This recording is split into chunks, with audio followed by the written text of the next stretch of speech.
the construction stormwater program under the administrative code. Rule 5, everybody kind of knows this one. Permitting coverage is now issued under the construction stormwater general permit. So this is a performance-based regulation designed to reduce pollutants that are associated with construction and/or land disturbing activities. That is kind of the generic overview of what was going on. So what were we going to talk about today? So today we're going to talk about what's the same in the A and B portion, what's different, and I'm also going to give you guys some guidance on where you can find this information. So some helpful tips, some links that you guys can find. So on top of everything else that has changed within the permit, we also have a situation where what we review here as an SWCD has changed. And IDEM has been kind enough to create some guidance documents that are going to help us walk through that. And those are available to you guys. I will show you on our website where you can find that. So the good news is, once again, this stuff doesn't end here at the meeting. It's all stuff that you'll be able to find, and I'm going to be able to show you guys where that's at. So section 1 now has 31 required items. Under Rule 5, it was only 23. So your indexes that you guys are very familiar with have gone from only 23 items now up to 31. In section B, it still has 15 required items, but several of those items have changed. So we have some just things that have maybe gotten combined and some things that have gotten, the wording has changed. And then section C, which is not necessarily what I cover, but I'm going to throw the item in there. There's one thing that was added to section C. The stuff that's the same, I'll cover these briefly, but many of you guys are already familiar with it. So I'm not going to get into any kind of detail for that stuff, because you should already have an idea of what is required on a lot of these. I'll also be providing links for you guys to locations of many of the new requirements. And we'll walk through the process on the websites if we have time. And I can show you guys, most of you guys at this point know how to work your way through Google. It's a matter of having the information and knowing where to find it. So section A is the first part. Now this is just a snip of kind of what section A looks like on the review that we would be sending you. So, you know, when you guys get your approval from the SWCD, this is usually filled out. It says whether it's adequate, deficient, or not applicable.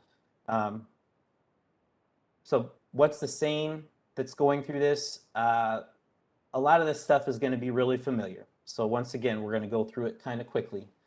So A1 is still the same. We still need an index of the location of required plan elements. So to make it easy, and when you guys kind of wonder what can be lengthy and when we do the reviews, if you don't have a good index kind of giving us direct locations as to where items are in the plan, or even a narrative index that kind of gives an explanation of everything, that can really slow down the process. The more I have to hunt for something, the more questions that I might have for you.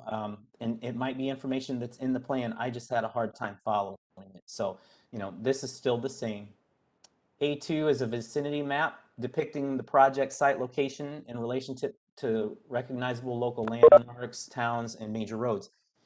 This does not have to be extremely detailed. You know, even in what IDEM's directive says, this could be done, you know, hand drawn. It's not anything that needs to be super nice, but I know some of you have the ability to make it look really good. And there was kind of an image. If we go back here, you can kind of see here, this is a good example of a vicinity map. A3, narrative and nature and purpose of the project, still the same. So the narrative is just going to be a brief description of what's going to be going on at the site. You can get as detailed as you want, but we definitely need to know, yes, we're doing an addition to a building to include retention basins and a stormwater system, you know, that type of thing. Just a narrative giving us a brief description of what's going on. Latitude and longitude to the nearest 15 seconds. So this is just, everybody kind of knows how to get the latitude and longitude. This is just not changed. That's part of the application. A5, legal description of the project site. This would be I don't really have any problem with any of you guys who have put that in because it's part of what we have to have for our application. Don't cut and paste the whole surveyor's, description of the area. We just need the legal description here. An 11 by 17-inch plat showing building lot numbers, boundaries, and road layout names. Some of you guys take the plan set and shrink it down to 11 by 17. That is not necessary. Basically, what this needs is just sort of these basic things. We need to know the building lot numbers, the boundaries, and the roads and the layout. So we have a general idea of what's at the site, what's going on. A7, boundaries of the 100-year floodplains, floodway fringes, and floodways. This is the same. You guys have been required to do that. There are a couple of different options here on what you can use to get those. One of which is the FEMA, and the other is actually a DNR site. And I'll share the links with the DNR one for you guys. That one's a little bit more recent than the FEMA. The FEMA results are all from 2011. So the DNR is from 2021. So that's been updated. Land use of all adjacent properties, just need to know if it's agricultural, if it's manufacturing, whatever you have going on, completely surrounding the project and upstream and downstream. Names of the receiving waters. So there's a reason there's an S there. Unless you're directly on the St. Joseph River, we would need you to include the ditch, the creek, as well as the St. Joe River or the Elkhart River, whatever the final destination of that water is. So we live in the St. Joseph River watershed, so I would expect that to be the last spot, but they want kind of a path of how the water is going to get from where you initially discharge to where it ends up. So you would want to list more than just the ditch that you're going into. You would want to go ahead and just follow the path of water. Soil map of the predominant soil types. This is something you guys have been doing for a while now. Identification and location of all known wetlands, lakes, and water courses on or adjacent to the project site. This is still the same. We would need to know where these wetlands are, and there's an easy tool on the internet to help you guys kind of get an idea. One thing that I will say about this particular piece is that if you don't already know this, there is a possibility that if it shows up as a wetland in the wetlands inventory, it may not be a wetland, and vice versa. We may have spots that are not identified but could be potentially a wetland, but they don't show up because all of the wetland information is gathered through aerial imagery. It is not necessarily established. So if we have a question regarding wetlands, you may need to get somebody who works in, if your company doesn't do it itself, you may need to get somebody who works in the environmental aspect, or you need to get with NRCS or somebody who can make a determination on whether something is in fact a wetland. A14, identification of any other state or federal water quality permits or authorizations that are required for construction activities. I went ahead and I'm going to give you a little bit more information on this later on in the presentation. I wanted to put it in both spots because this is one that I want to get some clarification to you guys on, and I'll give you some now. We don't need you guys to have permits in hand when you guys submit the SWP. This is something we just need to know if you are pursuing or have something like this that you are working towards getting. We want it itemized in the SWP so that we know, yes, in fact, there is going to be a DNR permit that's going to be applicable to this project.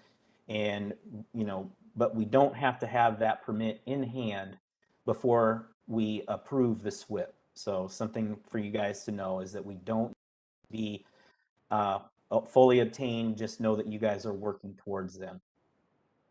A16 is existing site topography at an interval appropriate to indicate drainage patterns. We just need to see what's existing on the site. Locations where stormwater may be directly discharged in the groundwater, such as abandoned wells, sinkholes, or karst features. Yeah, we don't have many sinkholes or any karst features around here, but there are a lot of farm fields that had at some point a well and a pivot for irrigation. those would be something that we would want identified, the location and what potentially is going to be done to make sure that we don't have any exposed wells. So you would want to make note of that in your project. The size of the project area expressed in acres, you guys already know this one. Total expected land disturbance, same as always. Proposed final topography, this has been a requirement as well, and sometimes we don't get this. We need both the original topography or the existing, and then where you guys are going to be, and we're going to need elevations on that or proposed elevations. Locations and approximate boundaries of all disturbed areas. So anywhere you guys are going to be moving earth, we need to know what those boundaries are going to be. Location, size, dimensions of all stormwater drainage systems such as culverts, stormwater sewer, and conveyance channels. So this kind of gets into your pipes. We need to know where they're going to be located, what the size is. So anything that has to do with that, we need to have information on that. Locations of specific points where stormwater and stormwater discharges will leave the project site. This has always been a requirement, but this would be if you have something that goes off-site and goes into like the city of Elkhart's storm sewer, or if you are draining, have an overflow into a wetland, those would be points where you guys are leaving the project site.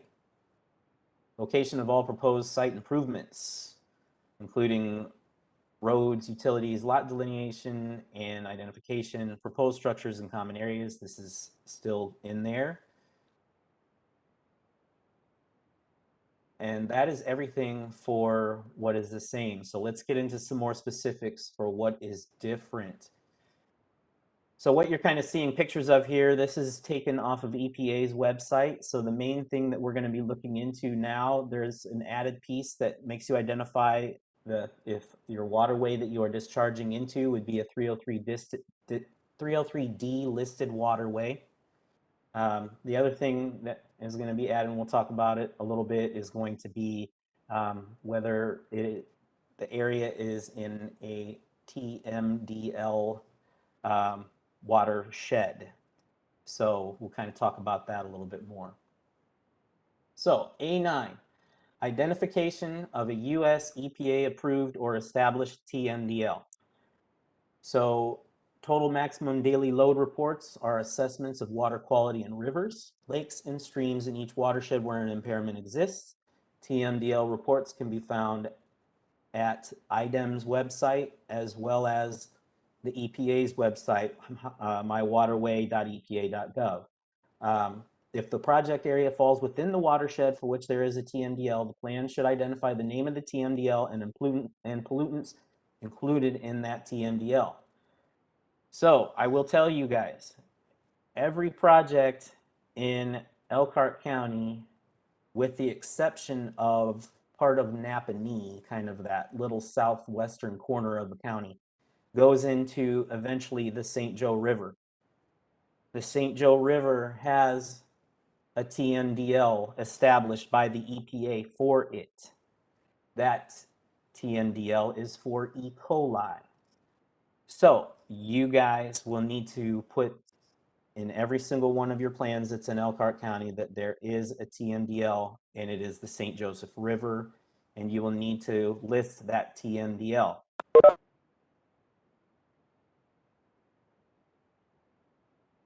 A11 talks about identification of discharges to a water on the current 303D list of impaired waters and the pollutants for which it is impaired. So 303D is going to get us a little bit more down to the ditches and the creeks. And there are quite a few of those in our county. So I'm going to move to a different screen here because I want to show you guys.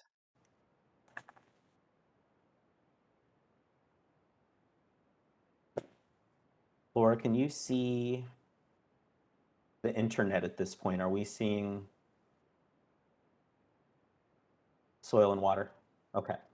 So I'm going to go into how's my waterway.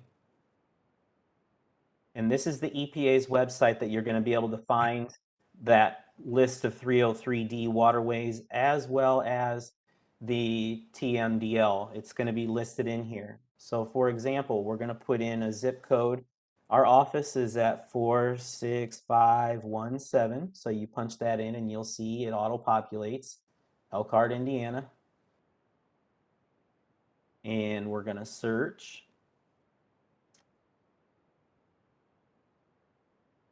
Hopefully this works. This one wanted to drag the other day when I was trying to do it. Looks good so far. And that brings up our watershed in this area as the dotted line delineates here. So what this tool does is it allows us to kind of click on these waterways and actually get the information about them. So if you find the location of your project and you see where the watershed goes to, you can actually get to that ditch and you can pull up information about that. So I will say, if you can see on the screen here, there's green, there's red, and there's purple. Purple means they don't really have enough information to know one way or another whether it's a 303D waterway, so it's not listed as one. Red is definitely a 303D waterway, and green is not. So purple is unknown, green is good, red is bad. So as you can see, we can click on this waterway, and that's going to pull up the information. So this is going to be actually part of the St. Joe River. It shows that it is impaired. Shows what's impaired. So we have shellfish, swimming, and boating. And the impairment categories that are identified are listed here: bacteria and other microbes. So we can actually dig a little bit further on it. And this is going to give us even more details on the St. Joe River. So here is the TMDL report that I was talking about, if you can see that. And if you're having a hard time seeing, can you see that okay, Laura? Is it? It's lists the E. coli is the pathogen that's in there, and pathogens. It's a little hard to see.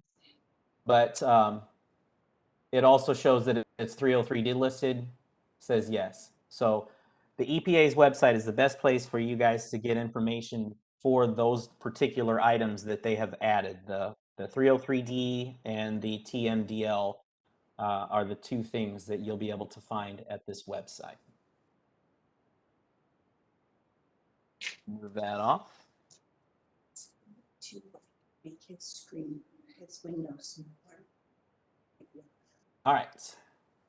A14, we talked about this a little earlier. This is the one where we identify any other state or federal water quality permits or authorizations that are required for construction activities.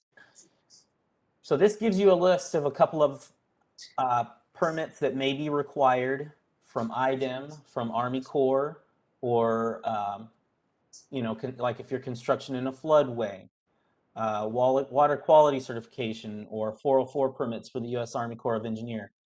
Like I said earlier, it is not necessary for you to have these permits at the time of the plan. We can give you an approval without that. We just need to have those listed that you are looking at obtaining those.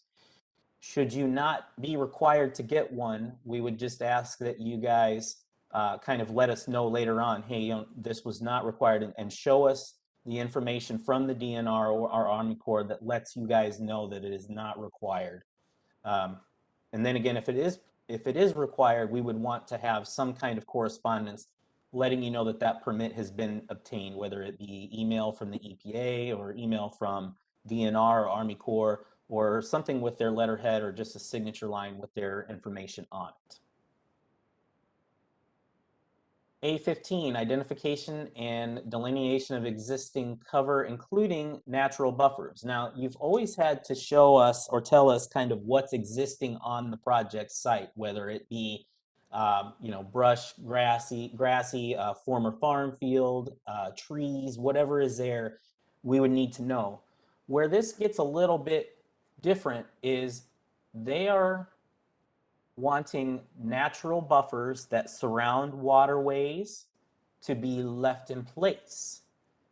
And you don't need to create a buffer, but you need to leave a 50-foot buffer in place if it is already existing. So they are not wanting you to rip up areas that are already in place. Now, there's a guidance document on this that I have here, and this document is going to give you the ins and outs of what you need to look at when thinking about buffers. And I will have a link to that inside this PowerPoint, and I will also be able to send it all out to you via email after this. And it's on IDEM's website. But the main gist of it is that if there is woodland, kind of a natural area surrounding a creek or a regulated drain, they want you to leave it alone and let that be what filters and cleans your water versus, you know, running a pipe or trying to do some kind of a BMP that we have established. So we will start looking at this a little bit more as we get these plans in at at a later time. And if you are building directly on a creek or on a ditch or on a lake or anywhere that there's a Water of America, you're going to want to take this into consideration when you're building your plans and making your designs. I would encourage you to read this. I'm not going to read it all to you guys on this presentation, but know that this information is available to you. And this is one of those things that's new and is getting incorporated slowly into things, and we're not going to expect anything that's existing to change, but as we move forward and plans start to be developed and designed, that will be something that will be taken into consideration as we move forward. So another thing, A17 and A18 kind of go together. A17, locations where runoff enters the project site. So they're wanting a true defined note or location of where the water that is already coming on site comes on the site. So you would need to make a note on one of the drawings for the site. Hey, this is where water enters the site. Runoff from the neighboring property comes on here. As well as in A18, locations where you are going to, or where it already discharges from the site prior to your land disturbance. So that may change with your land disturbance, but where is the water leaving the site currently as it stands? So you would want to make notes of entry point, exit point of runoff. So that would need to be both in the narrative and then on the map that you guys, on the plan set showing where that is. A19, location of all existing structures on the project site. We need to know if there is, what retention is already there, what buildings are already there. Anything that's already on the site has got to be included in A19. It needs to be, as it says at the bottom there, these items must be clearly labeled on the plan with a legend. So make sure that you're not just putting them there. You want it to be labeled what it is. Some of you guys already do this. I don't see it on every single plan. So make sure that going forward, you are including all existing structures on the project site. A20 asks for existing permanent retention or detention facilities, including man-made wetlands. Same thing, if we're putting the structures, we also want to see any of the wetlands that are on site designed for the purpose of stormwater management. So a wetland that is kind of a natural wetland has not been designed for stormwater management, but if there's an engineered wetland on the site, we need to indicate as such that it was engineered for this and what kind of the purpose of that is. Permanent retention or detention facilities are also to be included, so if there's already a retention basin, I kind of covered that. Location of all on-site and off-site soil stockpiles and borrow areas. This is a big deal. You guys may not know this information up front and before when you're submitting the SWP, you may have no idea of what you're going to have as far as what's coming on, where it's coming from, or where it's going. However, you need to make a note on A29 and within your plans that lets the contractor know if you are bringing soil on the site or if you are taking soil off the site, those locations where it is going need to be identified, and you need to tell Todd Clark at Elkhart County Soil and Water Conservation District, because we need to know the route that it's traveling. We need to know where it's going to, because all too often it's going somewhere it should not, like a wetland or a floodplain. So we do not want to see any of those situations. We are not there to police it. We are there to make sure that you guys, that these contractors aren't doing the wrong thing unknowingly. So the more information we can have built into these SWPPs, the fewer issues we're going to have with this. We just really need to get the word out on soil stockpiles, borrow areas, anything. And as it says at the bottom, a simple notation should be sufficient to satisfy this requirement. Doesn't have to be a full-on separate plan page, but I will tell you, there needs to be at least a notation letting them know what they need to do.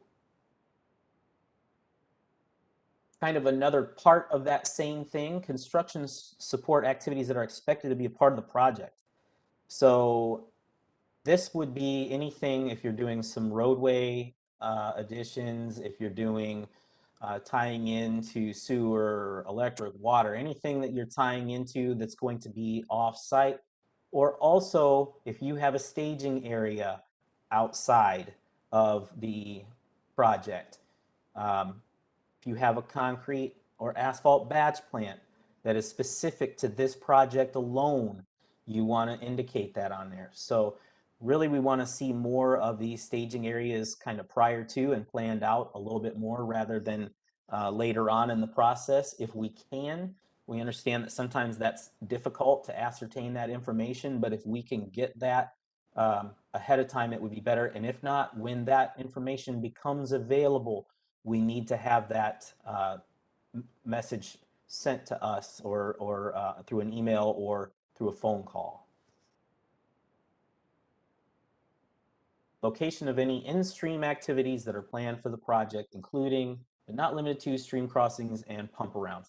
So if you're doing work in any kind of waterway, you need to show that location, especially if you're dewatering, because you're going to need, in all likelihood, a right to entry from either the local drainage board, or you're going to need something from the Army Corps of Engineers, DNR, any of the other partners that we work with is going to want to know what's going on and what the plan is and how it's going to be brought back to its original state at the end of the project. So any in-stream activities are going to be pointed out now in A31. There's always kind of, that's not, people know that this information is required, but it's not indicated in the A or B part until now. So if you are getting into a stream or a waterway, make sure that you are putting that information in there.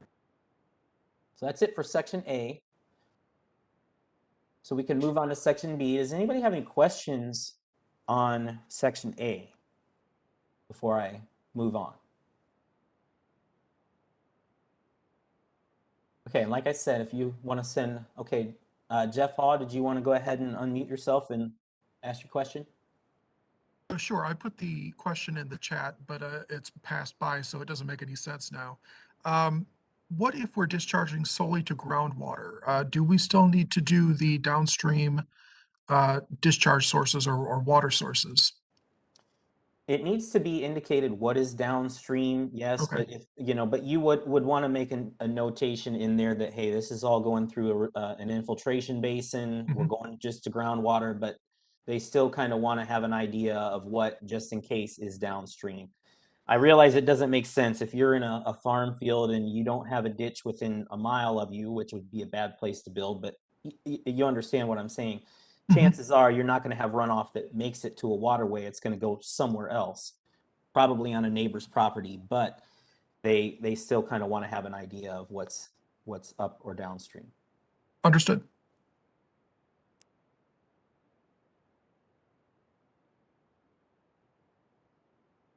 All right, let's move on. I don't see any other raised hands. Section B, so this is still 15 things. However, they've kind of changed around in their order, and again, there are some that have been combined and some that have changed completely. So one thing I want to make a note of before I even start here. One of the best and most important things that we have as a first or last line of defense is inlet protection. And at this iteration of this B portion here, they do not have inlet protection as a requirement. I will say that we still are going to be looking for inlet protection, and I have a feeling that that is going to change or be added in at some point. So when you look at the section B proper, it's not going to list inlet protection, but it still needs to be included in your plans. That's not going to change for Elkhart County. So I'm not sure why it's not there. It may have been an oversight, but again, just know that even though you don't see it on here and it's not listed in the index, it's going to be something that we're going to be looking at. So this is going to be what's the same in section B. So B1 is going to be a description of the potential pollutant generating sources and pollutants, including all potential non-stormwater discharges. So this is going to be anything that could potentially be a pollutant on site. The main one always is going to be sediment, but then there is potential for anything that's coming off of the machinery that's working. I've seen a lot of different very detailed lists of potential things. One of the main ones that doesn't necessarily get added in is even though we have a project that may be getting closed out, we have work that starts in some of these manufacturing plants, and they have chemicals that they store inside, outside. If they're a lamination plant, there might be glue. We would want to kind of take that into consideration, that before this site may be fully vegetated, there may be some things, some operating going on at these plants, that there could be some pollutant generating sources on the site. So something to think about there. Stable construction entrance locations and specifications. If you're going to have more than one entrance, it needs to be indicated on the plans. If you're going to, this is something we've always had. The other thing, this is not necessarily stone. This is stable. So even if you are not going to use a stone construction entrance, you need to list where the entrance is going to be, and it needs to be identified as a solid surface. And then what is it that makes you think that solid surface entrance is going to work for this particular location?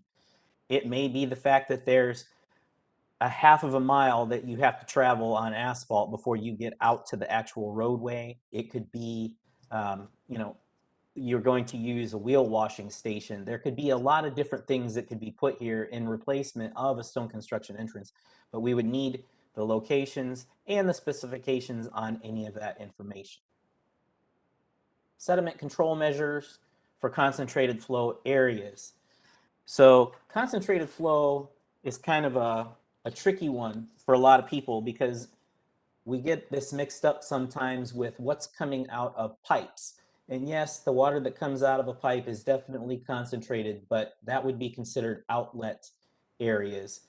Concentrated flow areas are going to be if you have a parking lot, for example, and you have curbing in the parking lot and you're channeling the water to where it goes to a rock chute, for example. A rock chute would be considered a concentrated flow area. Anywhere where water tends to come together after it runs along a surface, if it sheet flows and then it goes into an area where it gets concentrated, that's going to be control measures for concentrated flow, where you would need to identify that.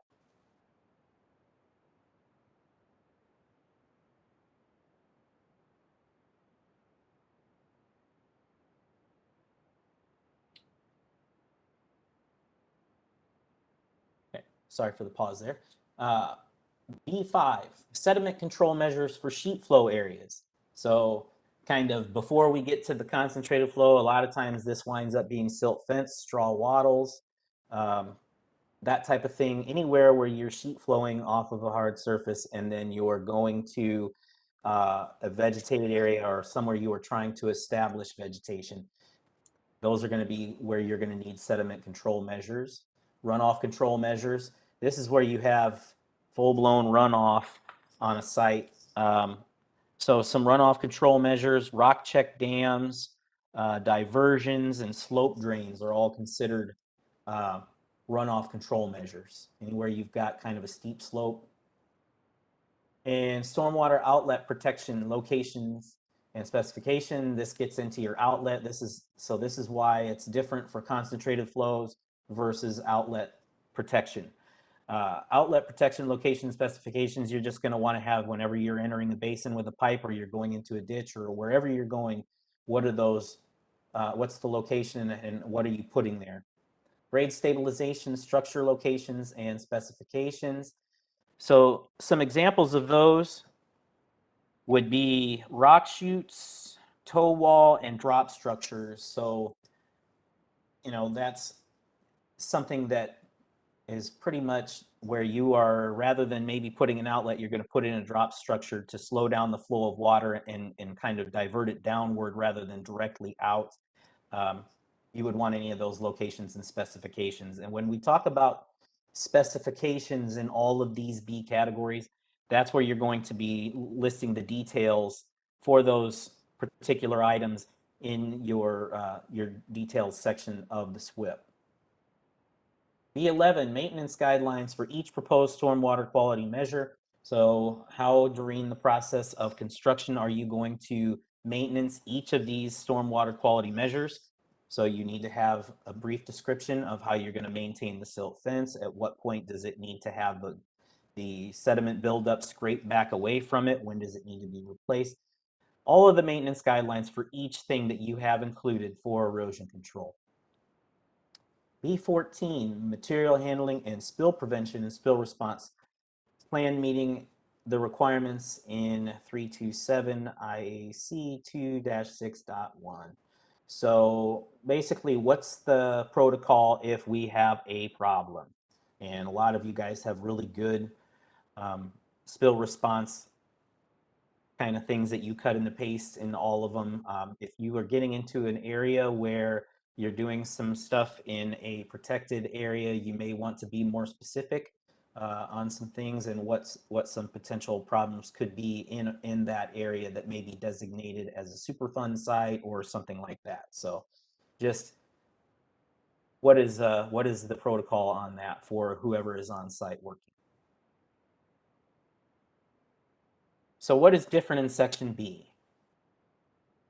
So in B3, this used to be listed down the line towards the end in B, but now it's specifications for temporary and permanent stabilization. So they've combined temporary and permanent stabilization into one item. So basically, one thing that everybody needs to understand is that there has to be specifications, seed rates, what you're going to do as far as protecting it, hydro seed, all the different specifications rather than just permanent seed. So you would need to include all that, and a lot of times you guys do, but that's a big thing for IDEM. Something to note, there has been a change in the permit as far as this goes. Number one, you used to have 14 days to stabilize temporarily or permanently any areas that have been disturbed if they're going to be left alone for a while. So if you're going to move some earth and then it's going to be left, nothing's going to happen there. At that point, it needs to be stabilized. It was after 14 days. Now it's after 7 days. The process of stabilization needs to be taking place, followed by at 14 days, there needs to be some kind of seed growing. There needs to be some kind of stabilization in place, erosion control mats, whatever you're doing, mulch, straw, to keep the seed in place, and the stabilization has to be taking place at that point. Doesn't need to be fully stabilized. I don't need golf course grass, but we need something happening there within 14 days. This is a tough one, especially in this area. We have a hard time kind of leasing this or managing it. The idea is it does need to be put into the plan sets. You guys need to make notes of this, but also know that we know there are certain circumstances that this may not be feasible, and we just kind of want to, have that built into the plan so they know and they are at least making a conscious effort to get items stabilized if we can. Dewatering applications and management methods. If you haven't already started doing this, you need to put a notation in your plans that you submit, no matter what, that if dewatering is necessary, you have to let us know at the Soil and Water Conservation District, and because there are certain steps that need to be taken to prevent the wrong thing from happening in a dewatering situation. Number one, we need to know what your plan is for cleaning the water before you discharge into a regulated drain, a stream, or anything else. Ideally, every dewatering situation needs some type of a sediment bag on the end of the pipe before it is discharged, and it needs to be on a raised bed of stone before it is actually running into wherever it's going to go. It isn't against the rule. You can dewater right into your own infiltration basin if that's something that will work.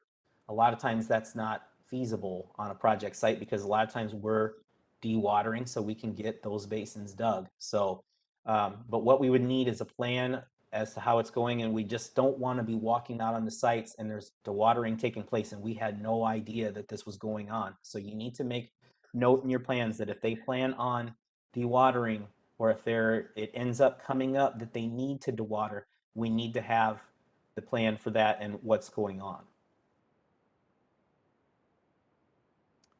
Measures utilized for work within water bodies. So this is just going to talk about what we would be using if we were doing work in a stream or in a river. What are the measures? So they've listed like crossings, cofferdams, isolation of work areas, those type of things. We need those things to be identified, not just an area where we're working. I mean, there's a lot that goes into these waterways and what it takes to make sure we're doing the right thing here. They're going to want to see a very detailed list of any time you're entering the water, what it is that you're doing to make sure that you guys aren't discharging sediment off these sites. So this one's always kind of been there, but I wanted to kind of go over it again. The plan construction sequence that describes the implementation of stormwater quality measures in relation to land disturbance.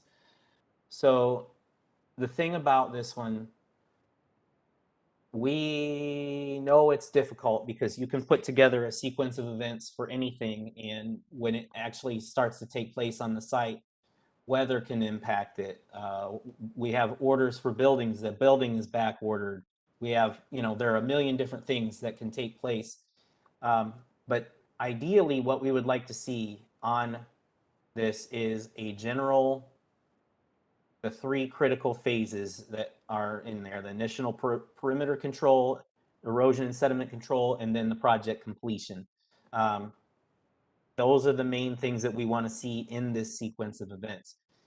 We want the BMPs put in place, and we want the basins built, and then we want to make sure that they know get a time frame for when they're going to close it out, because it doesn't make sense to schedule to close out a project in December when you're not going to get grass seed to grow. So although everybody wants to get their projects closed in December because they have to pay the renewal at the end of that year, that's really not the ideal time to get these things closed out. We really should be looking more in October, November timeframe when grass is actually going to grow.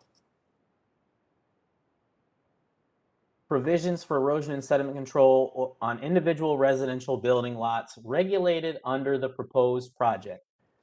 So this is kind of sort of a work in progress, but please note that if residential lots within the larger project site will be developed by lot operators other than the overall project site owner, it is required for the builder on these lots to obtain their own permit coverage or submit a construction stormwater residential registration form. So that's a mouthful, but basically what they're saying is that these individual builders are going to have some skin in the game when it comes to being held responsible for their erosion control on a lot-to-lot basis. So there will be more to come on this one. And once we do get this kind of squared away as to what the requirements are going to be, we'll be able to kind of get that information out to you guys. What I will say right now, the expectation is if you build a neighborhood plan or a plan for a subdivision, we're going to need to have an individual lot kind of little mini plan that's built in. And you know, I want to say it's the EPA and somebody has a really easy one that you can just kind of cut and paste in, or you can do your own individual one. It doesn't have to be site specific for these, but we're going to want, you know, to have an idea of where they're going to need to put any kind of erosion control protection in for their individual sites. And then material handling and storage procedures associated with construction activity.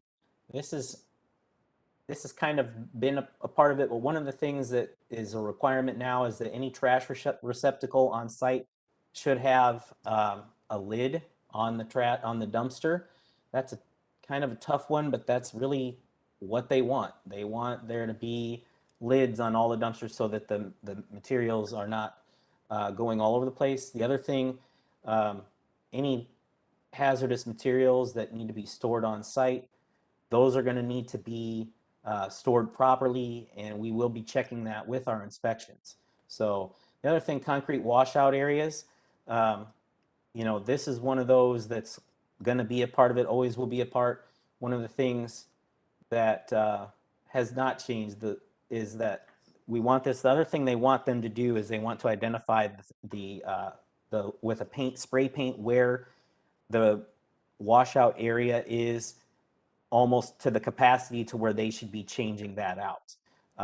That way it doesn't overflow, because what happens too often is if they fill it all the way up, then we get a heavy rain and everything overflows over the side, and then we have a problem. That's why the expectation is at 50% capacity, that's when they need to start looking into dealing with their concrete washout.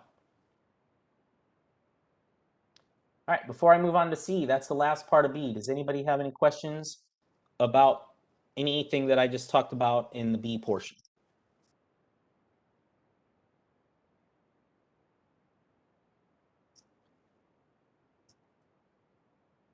All right. So the one thing that we're going to cover in C is everything's the same in 1 through 5. Those are the same. Not going to talk about them. However, entity that will be responsible for operation and maintenance of the post-construction stormwater measures need to be identified. So whether that be a governmental entity, a homeowners association, the project site owner, that just needs to be identified in C6. It's a simple notation as to who it is. So in the county, we have a PCSMA. You guys, that right there is exactly who's responsible for it.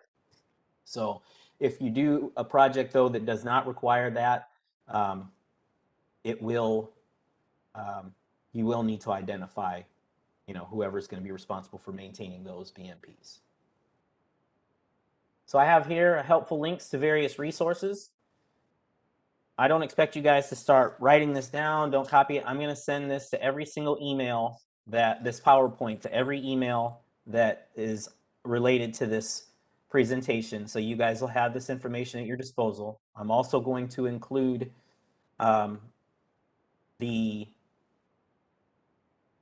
link to the video if you want to, you know, refer somebody else to the video, that kind of thing. So just know that all of these areas, for example, this is our Elkhart County. This is the Rule 5 compliance process for Elkhart County. This walks you through step by step everything that you need to do to get in compliance with our county. So from the point of submitting your application all the way to the point of doing an NOT, that's all in there.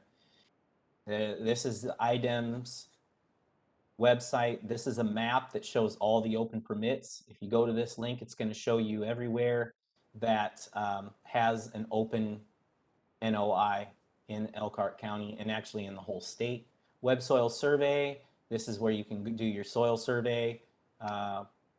Wetlands inventory mapper, IDNR maps. So this is the one that is going to show you your floodway area. So floodways, floodplains. I know we usually, and it's still acceptable to use the FEMA one that I see a lot of times, but like I said earlier, the DNR maps are much newer.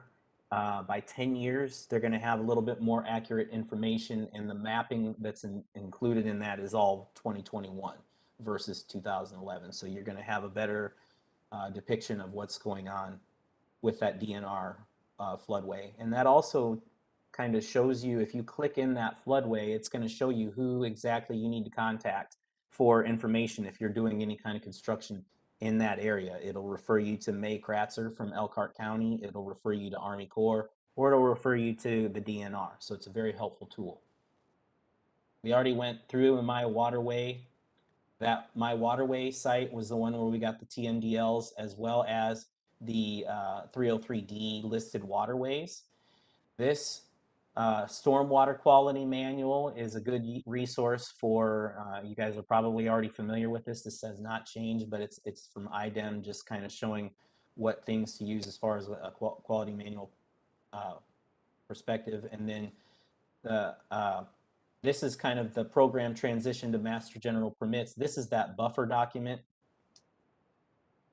And then that I had showed you if you're going to have a 50-foot buffer on a waterway. And then this is the IDEM resources total maximum daily load reports. That is where you can get that TMDL report that shows you the physical report itself. So you can get very specific, and it gives you an 80-page breakdown of what the actual TMDL established for St. Joe River is. You guys don't necessarily, that just might be for your own personal reading enjoyment, but that kind of gives you a more in-depth look at why there is a TMDL there and who is responsible for reporting any kind of discharges that are going into it. And then the last one is the FEMA. That is that's another floodway app. All right. Woo. Any questions?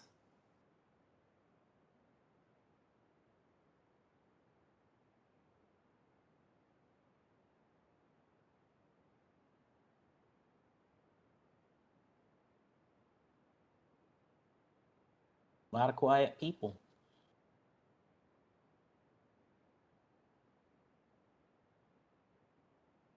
Okay, so like I said, you guys, this is something that the conversation doesn't have to stop here. If you have questions, feel free to reach out.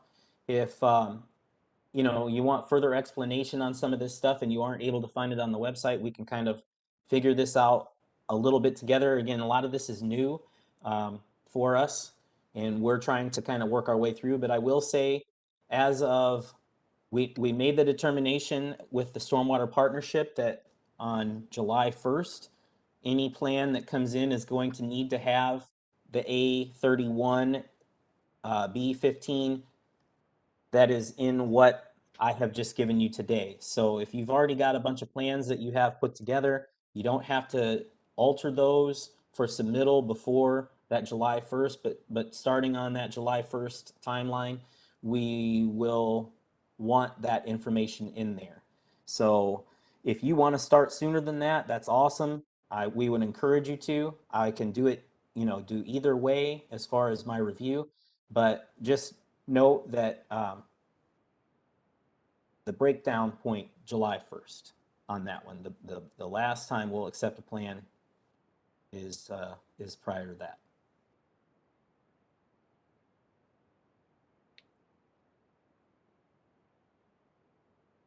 Any other questions?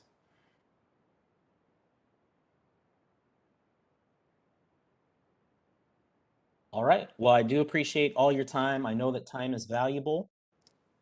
And this is important enough information, I think, that, you know, I wanted you guys to at least understand where we were coming from, and I didn't feel like me just sending back questions to you guys based on this information was fair. I wanted you guys to have a heads up, have an understanding of kind of what those expectations are. And going forward, as we review these plans, I will try to kind of lean you in the direction of going this way so that we do get that added information, such as where the water's coming on, where it's going off, that type of thing, that isn't a requirement at this time. So, all right, I'm going to end the meeting. Again, appreciate your time. And everybody have a great day, and expect an email with me or from me with some additional information and this PowerPoint so you have access to it. Okay? Thank you, guys.